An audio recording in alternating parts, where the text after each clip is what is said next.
લોકમત ન્યૂઝમાં આપનું સ્વાગત છે। વડોદરા શહેરના માણેજા વિસ્તારમાં આવેલી અંબિકા નિકેતન સોસાયટીમાં એક 55 વર્ષીય મહિલાએ ગળે ફાંસો ખાઈ જીવાદોરી ટૂંકાવી છે।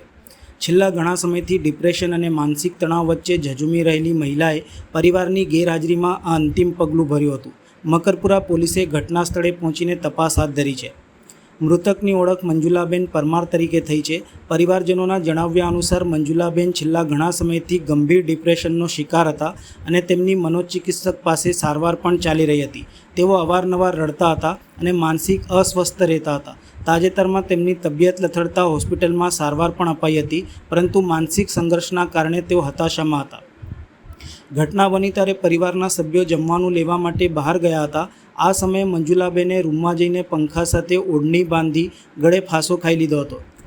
પરિવાર જ્યારે ઘરે પરત ફર્યો ત્યારે તેમને આ ઘટનાની જાણ થઈ હતી।